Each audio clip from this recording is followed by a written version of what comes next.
start today's session with a silent prayer.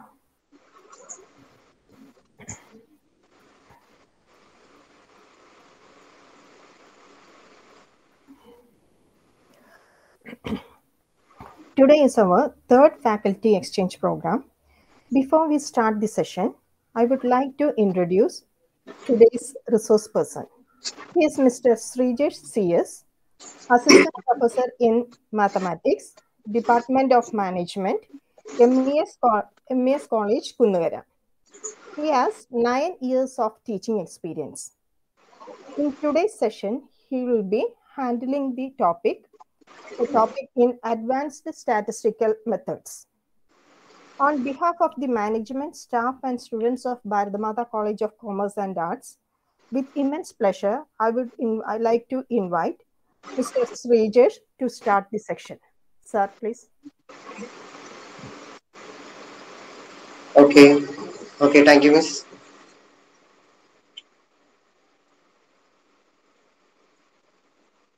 Am I audible to everyone? Yes, sir. Okay. I am presenting the screen.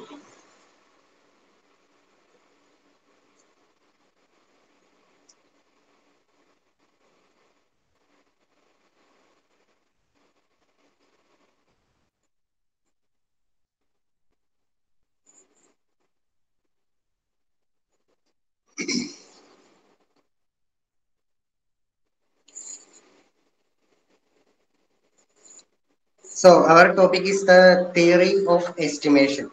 It is a large and wide topic in the advanced statistical method.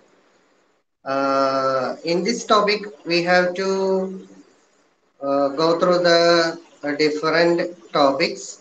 That means statistical inference, type of statistical inference, then estimation, type of estimates, then criteria for a good estimator. അപ്പോൾ ഇന്നത്തെ ക്ലാസ്സിൽ ഇത്രയും ടോപ്പിക്കാണ് നമുക്ക് നോക്കാനായിട്ടുള്ളത്. പിന്നെ നിങ്ങൾക്ക് എന്തെങ്കിലും ഒരു ഡൗട്ടോ കാര്യങ്ങളൊക്കെ തോന്നിക്കഴിഞ്ഞിട്ടുണ്ടെങ്കിൽ നിങ്ങൾക്ക് ഓൺ ദി സ്പോട്ട് ചോദിക്കാം, യാതൊരു കുഴപ്പമില്ല. അതേപോലെ തന്നെ വേണമെന്നുണ്ടെങ്കിൽ നമ്മുടെ ക്ലാസ്സിന് ശേഷവും ചോദിക്കാം, no problem. So first we have to go through the topic statistical inference. Statistical inference is the process of drawing inference about the population on the basis of a sample data. അതായത് നമ്മൾ ഒരു population എടുത്തു കഴിഞ്ഞിട്ടുണ്ടെങ്കിൽ already you know about the population and the sample. Population എന്ന് പറഞ്ഞു കഴിഞ്ഞിട്ടുണ്ടെങ്കിൽ ഒരു സ്റ്റഡിക്ക് വേണ്ടിയിട്ട് നമ്മൾ എടുക്കുന്ന എല്ലാ യൂണിറ്റ്സും, that means the total units you have chosen for a study, അതിനെയാണ് നമ്മൾ പോപ്പുലേഷൻ എന്ന് പറയുന്നത്. പിന്നെ അതേപോലെ സാമ്പിൾ എന്ന് പറഞ്ഞു കഴിഞ്ഞിട്ടുണ്ടെങ്കിൽ ഈ പോപ്പുലേഷനെ ബേസ് ചെയ്തിട്ട് നമ്മൾ എടുക്കുന്ന കുറച്ച് units, A small portion of units from the population, അതിനെയാണ് നമ്മൾ സാമ്പിൾ എന്ന് പറയുന്നത്. അപ്പോൾ നമ്മള് BCA കൊണ്ട് തന്നെ സാമ്പിളിങ് ഒരുപാട് ഡിഫറെന്റ് ടൈപ്സ് നിങ്ങൾ പഠിച്ചിട്ടുണ്ട്. Simple random sampling, stratified random sampling, systematic sampling, അങ്ങനെ ഇഷ്ടംപോലെ സാമ്പിളിങ്സ് നിങ്ങൾ പഠിച്ചിട്ടുണ്ട്. അപ്പോൾ ആ സാമ്പിളിങ് മെത്തേഡ് ഉപയോഗിച്ചിട്ട് കുറച്ച് യൂണിറ്റ്സ് നമ്മൾ കളക്ട് ചെയ്ത് കഴിഞ്ഞിട്ടുണ്ടെങ്കിൽ അതിനെയാണ് നമ്മൾ സാമ്പിൾസ് എന്ന് പറയുന്നത്. സോറി,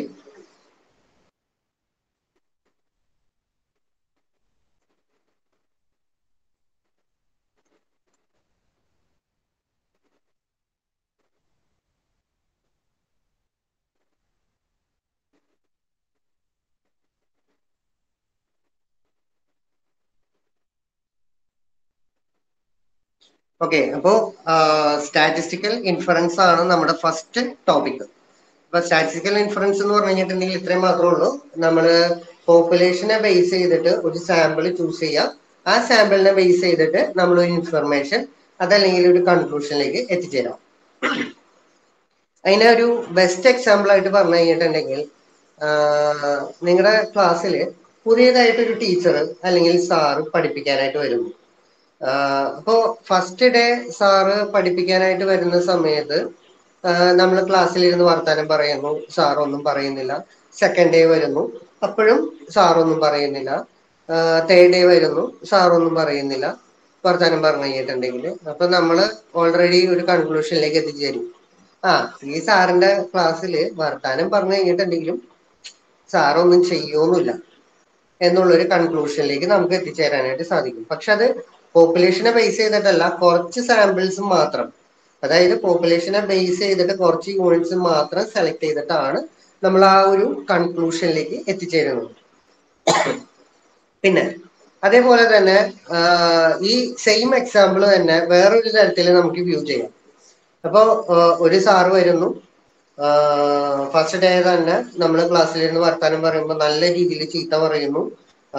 ആ സാറിന്റെ ക്ലാസ്സിൽ അനങ്ങാൻ പാടില്ല, അങ്ങോട്ടും ഇങ്ങോട്ടും നോക്കാൻ പാടില്ല, കമന്റ് പറയാൻ പാടില്ല, അങ്ങനത്തെ ഒരു സിറ്റുവേഷനൊക്കെ ആണെങ്കിൽ അപ്പോൾ ഓട്ടോമാറ്റിക്കലി നമ്മൾ എന്ത് പറയും, ആ സാറിന്റെ ക്ലാസ്സിൽ ഭയങ്കര ഒരു പ്രശ്നമാണ്, അങ്ങോട്ടും ഇങ്ങോട്ടും തിരിയാനൊന്നും പറ്റൂല എന്നുള്ള രീതിയിൽ നമ്മളൊരു കൺക്ലൂഷനിലേക്ക് എത്തിച്ചേരും.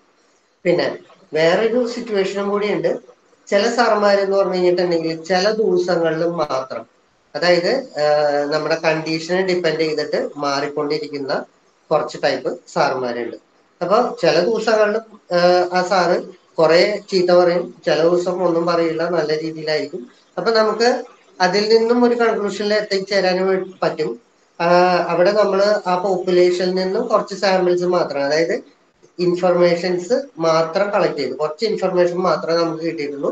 അപ്പൊ പറയും ചില ദിവസങ്ങളിൽ കുഴപ്പമില്ല, ചില ദിവസങ്ങളിൽ അങ്ങനെ ഒരു കൺക്ലൂഷനിലേക്ക് നമുക്ക് എത്തിച്ചേരാനായിട്ട് സാധിക്കും. അപ്പൊ ഇതാണ് സ്റ്റാറ്റിസ്റ്റിക്കൽ ഇൻഫറൻസിന്റെ ഒരു ചെറിയ ഒരു എക്സാമ്പിൾ.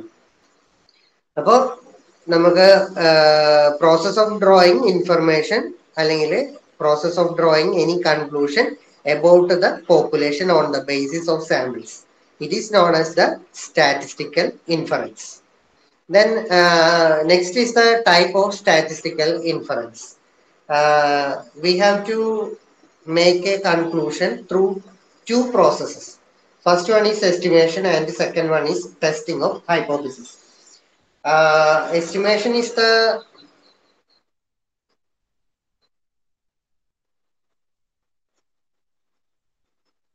അപ്പോ നമുക്ക് രണ്ട് തരത്തിലുള്ള മെത്തേഡാണ് ഉള്ളത്. ഒന്ന് എസ്റ്റിമേഷനും അതേപോലെ ഒന്ന്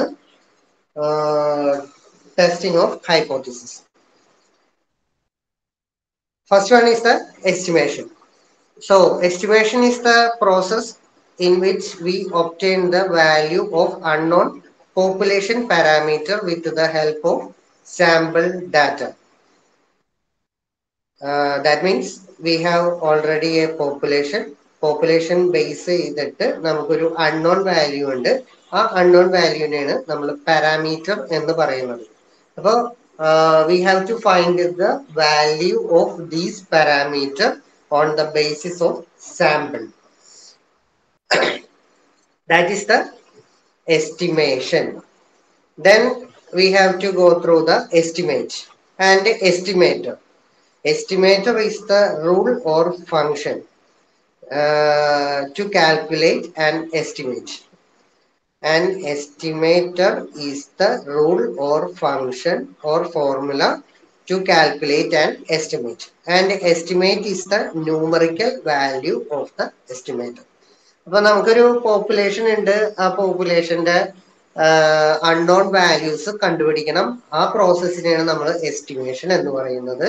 പിന്നെ ഈ എസ്റ്റിമേഷൻ ചെയ്യാൻ വേണ്ടിയിട്ട് നമ്മൾ ഒരു ഫോർമുലയോ റൂളോ അല്ലെങ്കിൽ ഫങ്ഷൻസ് അത് ഏത് വേണമെന്നുണ്ടെങ്കിലും നമുക്ക് എടുക്കാം. അതിനെയാണ് നമ്മൾ എസ്റ്റിമേറ്റർ എന്ന് പറയുന്നത്. ഇനി ഈ എസ്റ്റിമേറ്റർ വെച്ചിട്ട് നമ്മൾ ഒരു പർട്ടിക്കുലർ വാല്യൂ കണ്ടുപിടിച്ച് കഴിഞ്ഞിട്ടുണ്ടെങ്കിൽ അതിനെ നമ്മൾ എസ്റ്റിമേഷൻ എന്ന് പറയും. അപ്പോ അതിനൊരു എക്സാമ്പിൾ ഞാൻ കാണിച്ചു തരാം.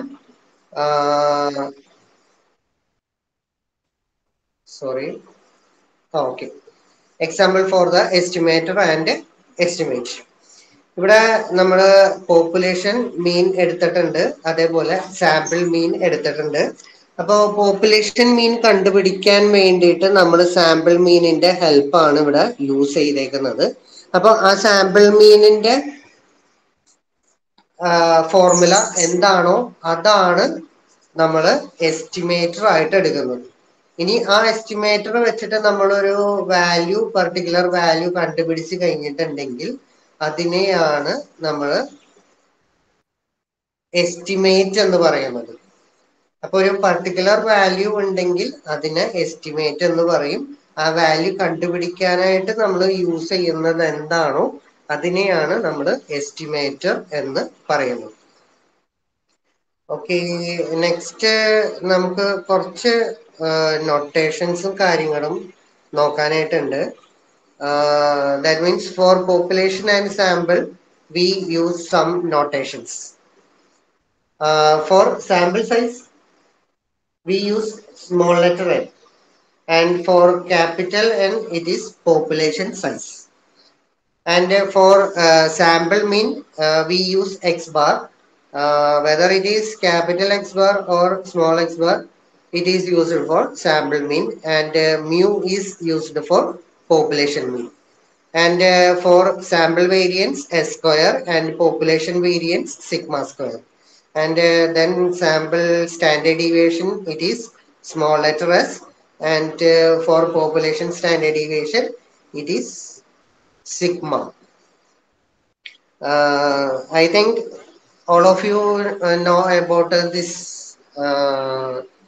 variables and their notations also. Then for sample proportion we use small p, and population proportion we use capital P. And for the estimation process we use two very important thing. One is level of significance, and another is confidence interval. ഇപ്പോൾ estimation പ്രോസസ്സിന് വേണ്ടിയിട്ട് അതല്ലെങ്കിൽ നമ്മൾ testing of ഹൈപ്പോത്തിസിസിലാണ് ഈ പറയുന്ന കാര്യങ്ങൾ കൂടുതലായിട്ട് use ചെയ്യുന്നത്. Level of സിഗ്നിഫിക്കൻസും അതേപോലെ കോൺഫിഡൻസ് ഇന്റർവെലും. രണ്ട് തരത്തിലുള്ള ലെവൽ ഓഫ് സിഗ്നിഫിക്കൻസ് ആണുള്ളത്, 5% and for 1%. That means 95% level lie within the acceptance region, and 5% lie in the rejection region. ഇപ്പോൾ നമ്മൾ ടെസ്റ്റിംഗ് ഓഫ് ഹൈപ്പോത്തിസിസിലാണ് ഈ ലെവൽ ഓഫ് സിഗ്നിഫിക്കൻസും അതേപോലെ കോൺഫിഡൻസ് ഇന്റർവെലും കൂടുതലായിട്ട് യൂസ് ചെയ്യുന്നത്. രണ്ട് തരത്തിലുള്ള ലെവൽ ഓഫ് സിഗ്നിഫിക്കൻസ് ആണ് ഉള്ളത്, 5%ഉം അതേപോലെ 1%ഉം. ദാറ്റ് മീൻസ് നമ്മൾ റിജക്ട് ചെയ്യാനായിട്ടുള്ള പോസിബിലിറ്റി അത് ആകെ 5% ഉണ്ടാവുള്ളൂ.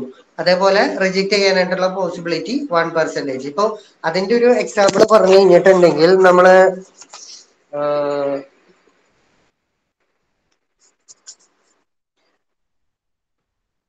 ഒരു കോയിൻ ടോസ് ചെയ്യുന്നു. 100 ടൈംസ് ആണ് കോയിൻ ടോസ് ചെയ്യുന്നത്. നമ്മുടെ പ്രോബബിലിറ്റി ഓഫ് സക്സസ് എന്ന് പറയുന്നത് ഗെറ്റിംഗ് ഹെഡ് ആണ്. നമുക്ക് ഹെഡ് കിട്ടണം. ഹെഡ് കിട്ടിക്കഴിഞ്ഞിട്ടുണ്ടെങ്കിൽ മാത്രമേ പ്രോബബിലിറ്റി ഓഫ് സക്സസ് വരുള്ളൂ. അതായത് സക്സസ് വരണം എന്നുണ്ടെങ്കിൽ അവിടെ ഹെഡ് ഒക്കർ ചെയ്തിരിക്കണം. അപ്പോൾ നമുക്ക് ഹെഡ് കിട്ടാനായിട്ടുള്ള ചാൻസ് ഞാൻ 100 ടൈംസ് ടോസ് ചെയ്തു, 95 ടൈംസ് നമുക്ക് ഹെഡ് കിട്ടി, 5 ടൈംസ് മാത്രം ടെയിൽ കിട്ടി. അപ്പോൾ 5% ആണ് അവിടെ റിജക്ഷൻ വരുന്നത്. അതേസമയം 1% എടുത്തു കഴിഞ്ഞിട്ടുണ്ടെങ്കിൽ 99 ടൈംസും probability of success, that means we getting head, and 1 time we get tail. അപ്പോൾ അവിടെ ഫെയിലിയർ സംഭവിക്കാനായിട്ടുള്ളത് ആകെ ഒരൊറ്റ പെർസെൻറ്റേജ് മാത്രമേ ഉള്ളൂ. 100 ടൈംസ് എടുത്തു കഴിഞ്ഞിട്ടുണ്ടെങ്കിൽ ആകെ ഒരെണ്ണം മാത്രമേ ടെയില് വീഴുന്നുള്ളൂ. അതാണ് ലെവൽ ഓഫ് സിഗ്നിഫിക്കൻസ് എന്ന് പറയുന്ന കാര്യം വരുന്നത്. അപ്പൊ രണ്ട് തരത്തിലുള്ള ലെവൽ ഓഫ് സിഗ്നിഫിക്കൻസ് ആണുള്ളത്, 1% and 5%. Then next topic is the estimate.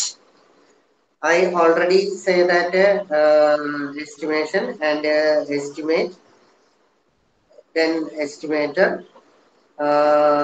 Before that, types of statistical inference, 2 types of statistical inference, estimation and testing of hypothesis. So in the estimation, there is 2 types of estimation. One is the point estimation, and Another is the interval estimation. For the point estimation, we get exact a single value. അതായത് point estimation വന്നു കഴിഞ്ഞിട്ടുണ്ടെങ്കിൽ നമുക്ക് exact ആയിട്ടൊരു single value അവിടെ കിട്ടും. അതിനെയാണ് നമ്മൾ point estimate എന്ന് പറയുന്നത്. ആ പോയിന്റ് എസ്റ്റിമേറ്റ് കണ്ടുപിടിക്കുന്ന രീതിയാണ് പോയിന്റ് എസ്റ്റിമേഷൻ എന്ന് പറയുന്നത്. പിന്നെ ഇന്റർവൽ എസ്റ്റിമേഷൻ എന്ന് പറഞ്ഞു കഴിഞ്ഞിട്ടുണ്ടെങ്കിൽ it is process of finding a range of values. That means we get a upper limit and a lower limit. We get two limits. In that limit, estimate lies. അപ്പോൾ interval estimation എന്ന് പറഞ്ഞു കഴിഞ്ഞിട്ടുണ്ടെങ്കിൽ നമുക്കൊരു limit പറയാനായിട്ട് സാധിക്കും. ആ ലിമിറ്റിന്റെ അകത്തായിരിക്കും നമ്മുടെ എസ്റ്റിമേറ്റ് ലൈ ചെയ്യുന്നത്. അപ്പോൾ ഇവിടെ ഒരു ജസ്റ്റ് ഒരു എക്സാമ്പിള് ഞാൻ കാണിച്ചിട്ടുണ്ട്. അതില് നമ്മൾ കണ്ണടച്ചിട്ട് എറിഞ്ഞു കഴിഞ്ഞിട്ടുണ്ടെങ്കിൽ എക്സാക്ട് ആ മിഡിൽ പോയിന്റ് തന്നെ കിട്ടുവാണെങ്കിൽ അത് പോയിന്റ് എസ്റ്റിമേറ്റ് ആയിരിക്കും. അതല്ല നമ്മള് ഡിഫറന്റ് ആയിട്ടുള്ള ഒരു വട്ടത്തിലാണ് നമുക്ക് കിട്ടുന്നതെങ്കിൽ ഏറെക്കുറെ എന്നുള്ള രീതിയിൽ പറയാനായിട്ട് സാധിക്കും. ഇപ്പോ അനദർ എക്സാമ്പിള് ഈ പോയിന്റ് എസ്റ്റിമേഷന്റെയും ഇന്റർവൽ എസ്റ്റിമേഷന്റെ ആയിട്ട് പറഞ്ഞു കഴിഞ്ഞിട്ടുണ്ടെങ്കിൽ നമ്മുടെ ക്ലാസ്സിൽ ഇപ്പോ 19 സ്റ്റുഡൻസ് അല്ലെങ്കിൽ 20 സ്റ്റുഡൻസ് എന്ന് വിചാരിച്ചോളാം. ഒരു എക്സാം നടത്തി എക്സാക്റ്റ് മാർക്ക് അത് എൻ്റർ ചെയ്തതിന് ശേഷം അതിന്റെ ഒരു ആവറേജ് വാല്യൂ എടുത്തു.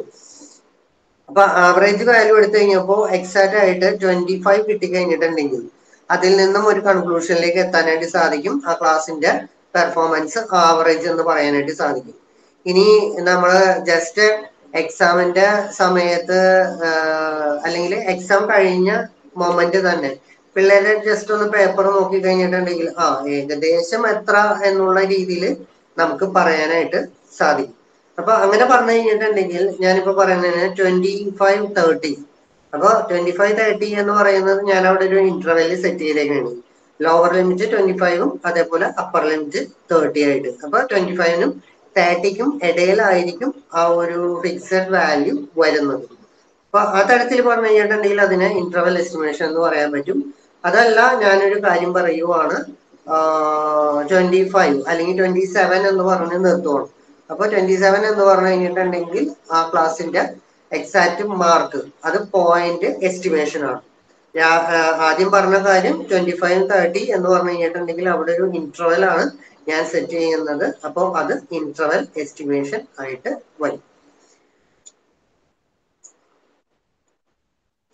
Then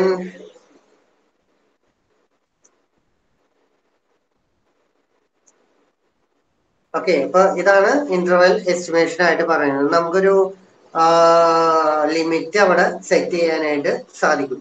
ആ പാരാമീറ്ററിന്റെ എക്സാക്ട് വാല്യൂ എല്ലാം കണ്ടുപിടിക്കാൻ പറ്റുന്നത് നമുക്ക് ആ ലിമിറ്റ് ആയിരിക്കും പറയാനായിട്ട് സാധിക്കുന്നത്. അപ്പോൾ രണ്ട് തരത്തിലുള്ള എസ്റ്റിമേഷൻ ആണുള്ളത്, interval estimation and point estimation. അപ്പൊ പോയിന്റ് എസ്റ്റിമേഷൻ എന്ന് പറഞ്ഞു കഴിഞ്ഞിട്ടുണ്ടെങ്കിൽ കറക്റ്റ് എക്സാക്ട് വാല്യൂ പറയാനായിട്ട് സാധിക്കും. ഇന്റർവൽ എസ്റ്റിമേഷൻ വരുമ്പോൾ നമുക്കൊരു റേഞ്ച് പറഞ്ഞു പോവാനായിട്ട് സാധിക്കും.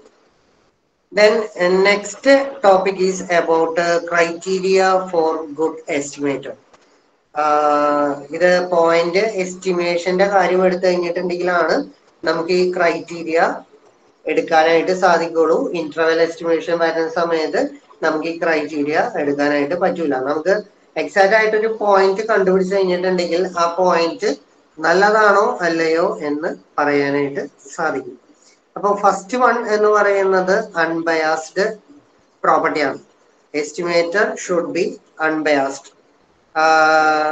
ഇപ്പോ അൺബയാസ്ഡ് എന്ന് പറഞ്ഞു കഴിഞ്ഞിട്ടുണ്ടെങ്കിൽ നമ്മൾ സാമ്പിളിനെ ബേസ് ചെയ്തിട്ട് ഒരു സ്റ്റാറ്റിസ്റ്റിക്സ് അവിടെ കണ്ടുപിടിക്കാനായിട്ട് സാധിച്ചു കഴിഞ്ഞിട്ടുണ്ടെങ്കിൽ എക്സ്പെക്ടേഷൻ എടുത്തു കഴിഞ്ഞിട്ടുണ്ടെങ്കിൽ നമുക്ക് അതിന് തീറ്റ വെച്ചിട്ട് തീറ്റ ആയിരിക്കും നമുക്ക് ഉത്തരം കിട്ടുന്നത്. That means expectation of t is equal to theta. A statistics t is said to be unbiased if expectation of t is same as the population parameter. expectation of statistics is same as the population parameter, then estimator is unbiased. അതാണ് first criteria. ഈ 4 criterion നമ്മൾ important ആണ്, നിങ്ങൾക്ക് എക്സാമിന് ചോദിക്കാറുണ്ട്.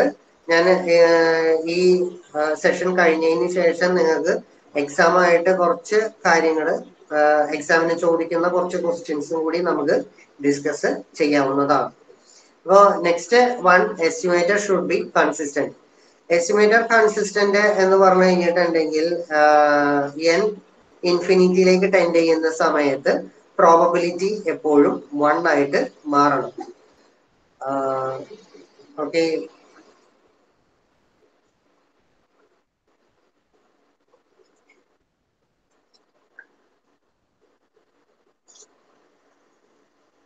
Population പാരാമീറ്ററിന്റെ probability എടുത്തു കഴിഞ്ഞിട്ടുണ്ടെങ്കിൽ, സോറി, സാമ്പിൾ സ്റ്റാറ്റിസ്റ്റിക്സിന്റെ പ്രോബബിലിറ്റി എടുത്തു കഴിഞ്ഞിട്ടുണ്ടെങ്കിൽ അത് പോപ്പുലേഷൻ പാരാമീറ്ററിലേക്ക് കൺവെർജ് ചെയ്യും.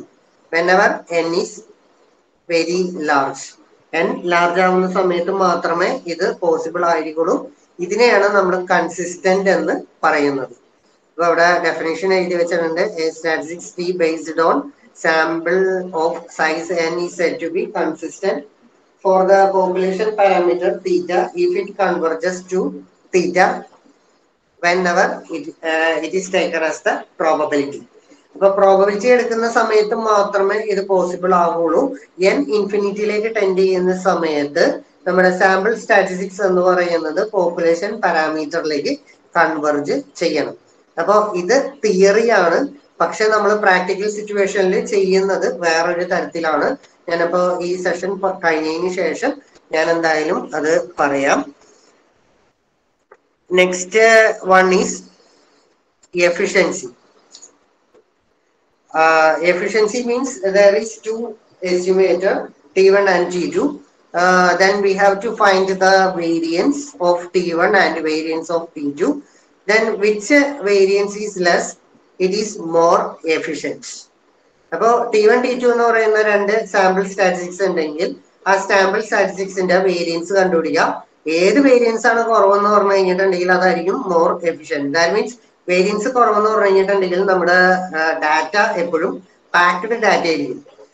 That means wide range variety ഉണ്ടാവൂല, അത് പാക്ഡ് ആയിട്ടുള്ളത് കൊണ്ടാണ് അവിടെ വേരിയൻസ് നമുക്ക് ലെസ് ആയിട്ട് വരുന്നത്.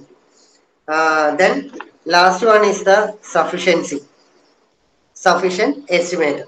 അപ്പോൾ sufficient estimator, when T is said to be sufficient estimator parameter theta if T it contains all the information in the samples regarding the parameter.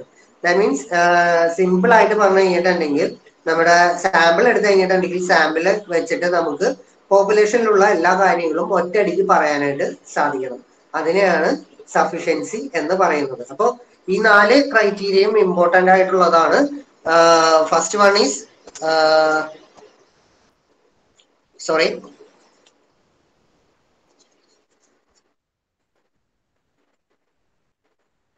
okay, first one is unbiased. Unbiased എന്ന് പറഞ്ഞു കഴിഞ്ഞിട്ടുണ്ടെങ്കിൽ ഞാൻ നേരത്തെ പറഞ്ഞു statistics എടുത്തു കഴിഞ്ഞിട്ടുണ്ടെങ്കിൽ അതിന്റെ expectation കണ്ടുപിടിക്കുക. അപ്പോൾ നമുക്ക് പോപ്പുലേഷൻ പാരാമീറ്റർ കിട്ടണം. അതാണ് അൺബയാസ്ഡ് എന്ന് പറയുന്ന കാര്യം. ഇനി കൺസിസ്റ്റന്റ് എന്ന് പറഞ്ഞു കഴിഞ്ഞിട്ടുണ്ടെങ്കിൽ ഞാൻ ഇൻഫിനിറ്റിയിലേക്ക് ടെൻഡ് ചെയ്ത് കഴിഞ്ഞിട്ടുണ്ടെങ്കിൽ probability of statistics converges to population parameter. And efficiency എന്ന് പറഞ്ഞു കഴിഞ്ഞിട്ടുണ്ടെങ്കിൽ വേരിയൻസ് എടുക്കുക. വേരിയൻസ് എടുത്തു കഴിഞ്ഞിട്ടുണ്ടെങ്കിൽ ലെസർ വേരിയൻസ് ആയിരിക്കും മോർ എഫിഷ്യൻറ്റ്. ദെൻ സഫിഷ്യൻസി എന്ന് പറഞ്ഞു കഴിഞ്ഞിട്ടുണ്ടെങ്കിൽ സാമ്പിൾ എടുത്തു കഴിഞ്ഞിട്ടുണ്ടെങ്കിൽ ആ സാമ്പിളിനെ ബേസ് ചെയ്തിട്ട് നമുക്ക് ഒരുപാട് കാര്യങ്ങൾ അവിടെ ഡിഫൈൻ ചെയ്യാനായിട്ട് സാധിക്കും. അപ്പോൾ ഇതാണ് പോപ്പുലേഷനെ ബേസ് ചെയ്തിട്ടുള്ള എല്ലാ കാര്യങ്ങളും നമുക്ക് സാമ്പിൾ വെച്ചിട്ട് ഡിഫൈൻ ചെയ്യാനായിട്ട് സാധിക്കും. ഇതാണ് തിയറി പാർട്ട്. പക്ഷെ നമ്മള് പ്രോബ്ലം അതല്ലെങ്കിൽ എക്സാം പോയിന്റ് ഓഫ് വ്യൂ നോക്കി കഴിഞ്ഞിട്ടുണ്ടെങ്കിൽ നമ്മള് കുറച്ച് കാര്യങ്ങൾ ഞാൻ പറയാം. ഞാൻ അതിന്റെ PDF ഒന്ന് ഷെയർ ചെയ്യാം.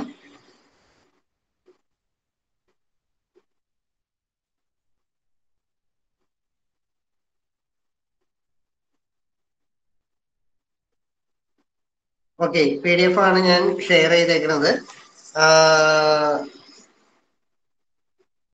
ഫസ്റ്റ് വൺ എന്ന് പറഞ്ഞു കഴിഞ്ഞിട്ടുണ്ടെങ്കിൽ അൺബയാസ്ഡ്നെസ്. അൺബയാസ്ഡ് അതിന്റെ ഒരു എക്സാമ്പിൾ അവിടെ കാണിച്ചിട്ടുണ്ട്. Show that the sample mean X bar is the unbiased estimator of population mean mu when samples are drawn from normal population. ഇപ്പോൾ സാമ്പിൾസ് എടുത്തിരിക്കുന്നത് നോർമൽ പോപ്പുലേഷനിൽ നിന്നുമാണ്. എന്നിട്ട് ആ സാമ്പിൾ മീൻ എടുത്തു കഴിഞ്ഞിട്ടുണ്ടെങ്കിൽ അത് പോപ്പുലേഷൻ മീനിലേക്ക് നമുക്ക് അൺബയാസ്ഡ് എസ്റ്റിമേറ്റർ ആയിട്ട് എടുക്കാനായിട്ട് സാധിക്കും എന്നുള്ളതാണ് പ്രൂവ് ചെയ്യേണ്ടത്. അപ്പോൾ പ്രൂഫ് ഇത്ര മാത്രമേ ഉള്ളൂ. എക്സ്പെക്ടേഷൻ ഓഫ് എക്സ് ബാർ കണ്ടുപിടിക്കാം. അത് നമുക്ക് മ്യൂ ആയിട്ട് കിട്ടിക്കഴിഞ്ഞിട്ടുണ്ടെങ്കിൽ എക്സ് ബാർ എന്ന് പറയുന്നത് അൺബയാസ്ഡ് എസ്റ്റിമേറ്റർ ഓഫ് പോപ്പുലേഷൻ മീൻ ആയിരിക്കും. പിന്നെ ഏതൊരു കാര്യം പറഞ്ഞു കഴിഞ്ഞിട്ടുണ്ടെങ്കിലും നമുക്ക് സാമ്പിൾ മീൻ എന്ന് പറയുന്നത് അൺബയാസ്ഡ് എസ്റ്റിമേറ്റർ ആണ്, അതേപോലെ സഫീഷ്യന്റ് ആണ്, കൺസിസ്റ്റന്റ് ആണ്, അതേപോലെ എഫിഷ്യന്റ് ആണ്. അപ്പോ സാമ്പിൾ മീൻ എടുത്തു കഴിഞ്ഞിട്ടുണ്ടെങ്കിൽ ഈ 4 ക്രൈറ്റീരിയയും അവിടെ സാറ്റിസ്ഫൈ ചെയ്തിരിക്കും. ഇനി സാമ്പിൾ മീൻ എന്ന് പറഞ്ഞു കഴിഞ്ഞിട്ടുണ്ടെങ്കിൽ എക്സ് ബാർ ആണ്. എക്സ് ബാർ എന്ന് പറഞ്ഞു കഴിഞ്ഞിട്ടുണ്ടെങ്കിൽ summation i is equal to 1 to n xi divided by n. That means x1 plus x2 plus etc plus xn by n ആണ് നമ്മുടെ സാമ്പിൾ മീൻ ആയിട്ട് ഡിഫൈൻ ചെയ്തേക്കുന്നത്. പിന്നെ ഇവിടെ ഓൾറെഡി പറഞ്ഞിട്ടുണ്ട് റാൻഡം സാമ്പിൾസ് നോർമൽ പോപ്പുലേഷനിൽ നിന്നുമാണ് ഡിറൈവ് ചെയ്ത് എടുത്തേക്കുന്നത്. ദാറ്റ് മീൻസ് മീൻ അതിലത്തെ ഏത് വേരിയബിൾ എടുത്തു കഴിഞ്ഞിട്ടുണ്ടെങ്കിലും മീൻ മ്യൂവും അതേപോലെ സ്റ്റാൻഡേർഡ് ഡീവിയേഷൻ സിഗ്മ ആയിരിക്കും. അതുകൊണ്ടാണ് ഇവിടെ expectation of x1, expectation of x2 is equal to mu and expectation of x3 is equal to mu etc. expectation of xn is equal to mu. അപ്പൊ അതിലത്തെ ഏത് സാമ്പിൾ എടുത്തു കഴിഞ്ഞിട്ടുണ്ടെങ്കിലും നമുക്ക് എക്സ്പെക്ടേഷൻ എന്ന് പറയുന്നത് മ്യൂ ആയിട്ടാണ് കിട്ടുന്നത്. Then expectation of x bar കണ്ടുപിടിച്ചു. എക്സ് ബാറിന് പകരം x1 plus x2 etc xn divided by n apply ചെയ്തു.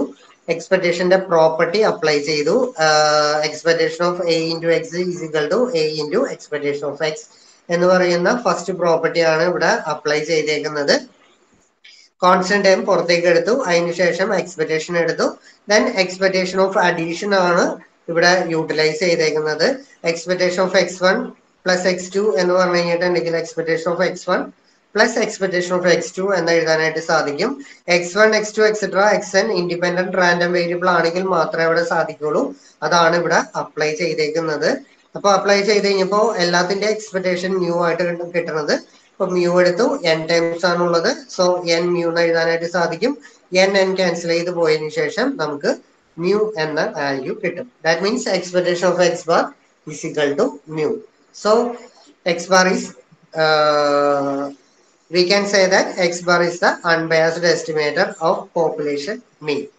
അപ്പോൾ ഈ തരത്തിലായിരിക്കും നമുക്ക് എക്സാമിന് ചോദ്യങ്ങൾ ചോദിക്കുന്നത്. ഇവിടെ population mean from normal population എന്ന് തന്നിട്ടുണ്ട്.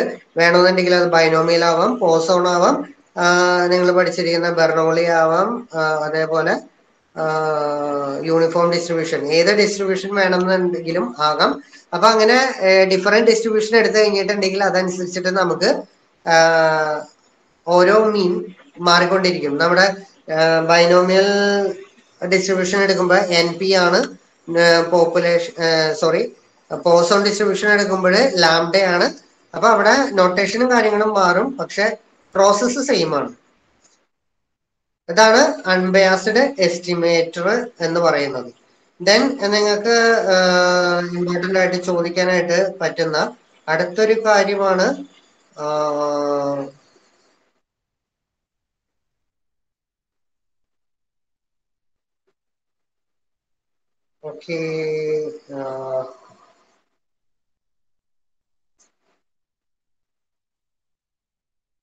Okay consistency.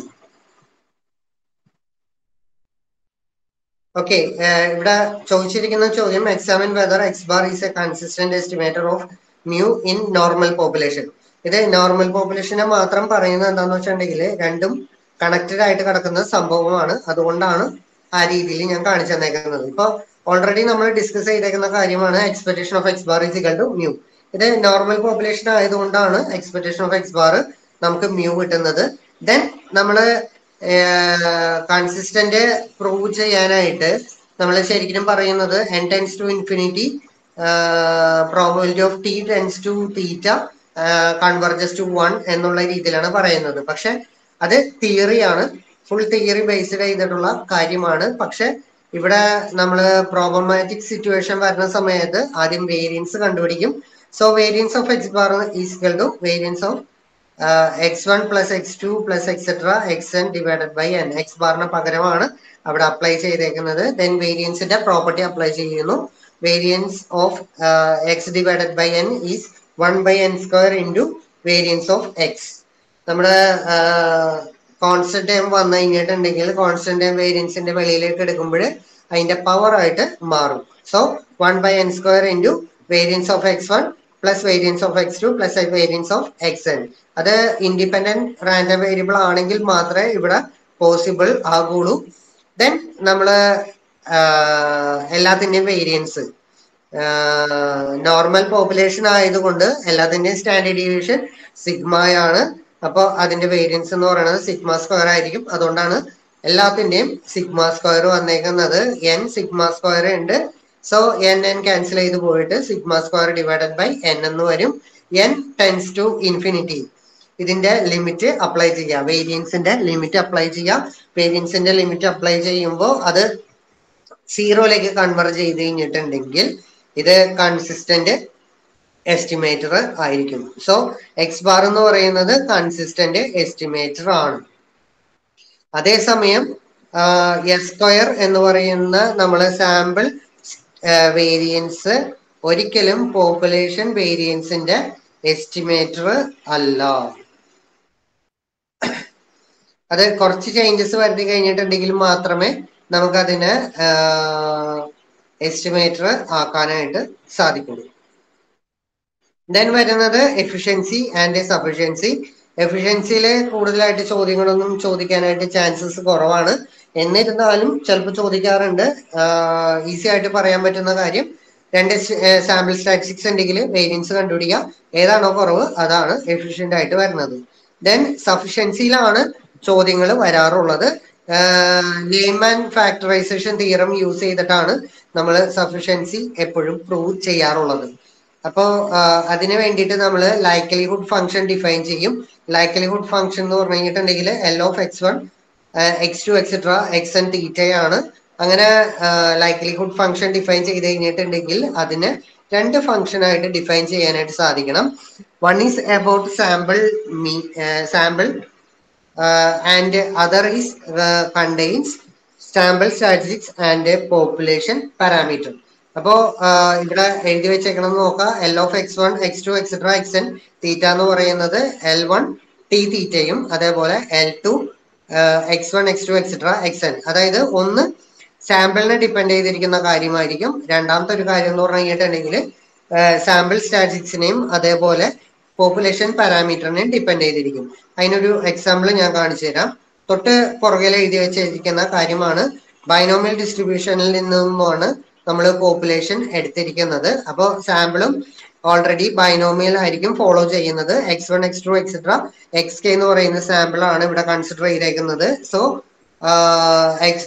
L of likelihood function of x1 x2 etcetera xk and p. ഇവിടുത്തെ പാരാമീറ്റർ p ആണ്. ബൈനോമിയൽ ആയതുകൊണ്ട് np ആയിരിക്കും. അതുകൊണ്ടാണ് ഞാൻ ഇവിടെ p എന്ന് പറയുന്നത്.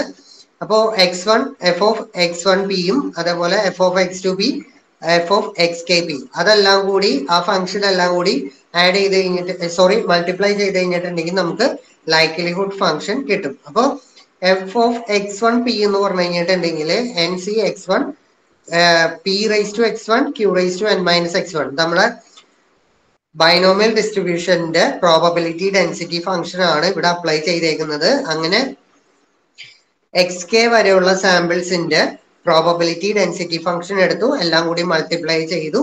ഞാൻ കോൺസ്റ്റന്റ് ടൈംസ് ആയിട്ടുള്ള nc x1 nc x2 അങ്ങനെ nc xk കമ്പൈൻ ചെയ്തു. p raised to x1 plus x2 plus etc plus xn algebraic identity use ചെയ്തിട്ടാണ് അത് ഒരുമിച്ച് എടുത്തേക്കണത്.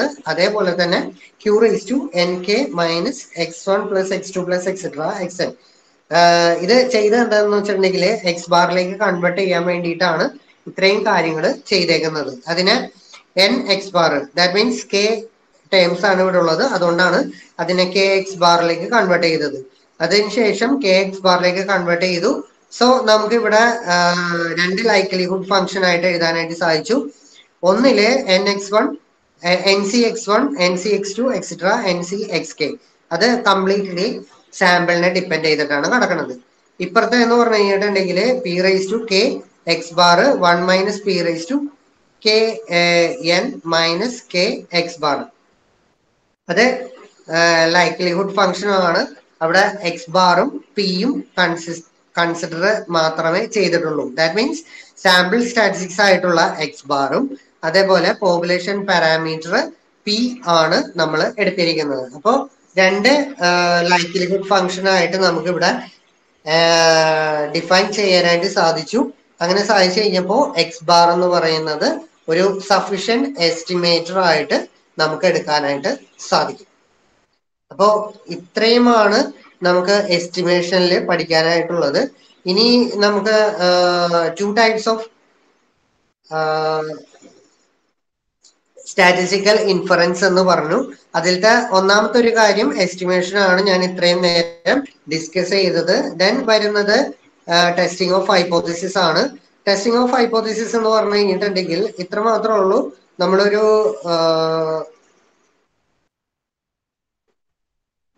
ഞാൻ സ്ക്രീൻ ഷെയറിംഗ് ഓഫ് ചെയ്യുവാണ്.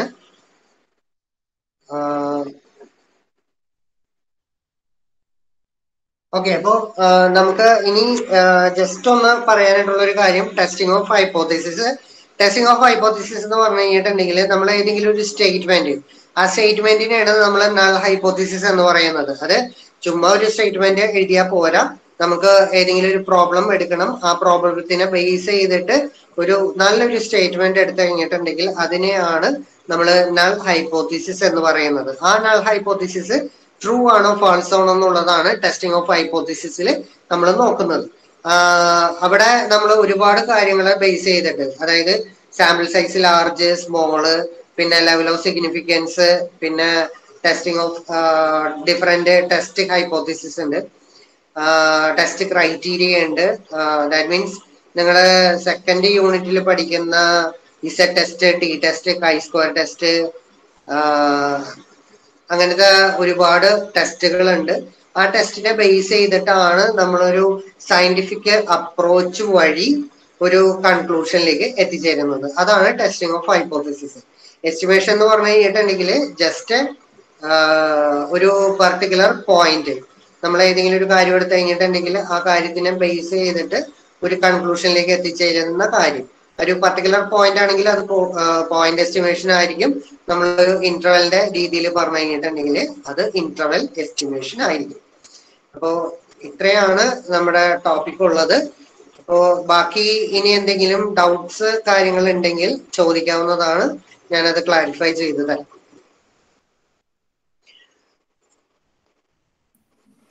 Students, if you're having any doubts, you can clear your doubts now.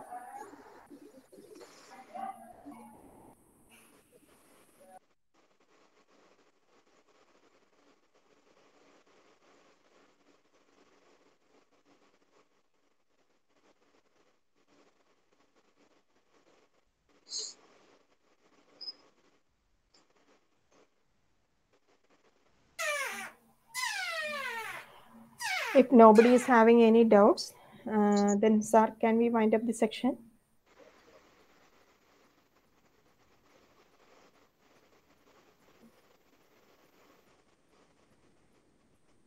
So we are coming towards the end of the session.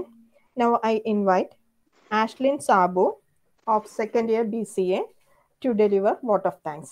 Ashlyn.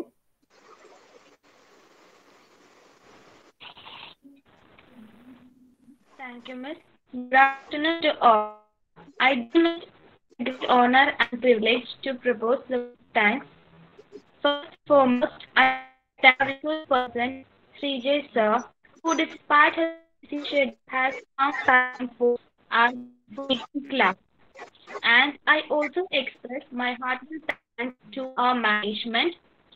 I also thank the faculty present here and my cooperation.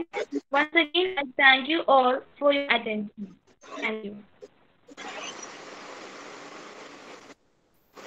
Okay. Thank you, sir. Okay thank you sir. Okay. ടീച്ചറെ പിള്ളേർക്ക് എന്തെങ്കിലും ഒരു doubt ഉണ്ടെങ്കിൽ ആ. എന്റെ number ഒന്ന് forward ചെയ്തേക്ക്. എന്തെങ്കിലും Okay. ഡൗട്ട്സ് ഉണ്ടെങ്കിൽ അവരുടെ അടുത്ത് ചോദിക്കാനായിട്ട് പറഞ്ഞു. ഓക്കെ, ഞാൻ ബോബി മിസ്റ്ററിനോട് പറയാം. Okay okay okay okay okay thank you teacher. Okay, thank you sir so much. Thank you, sir.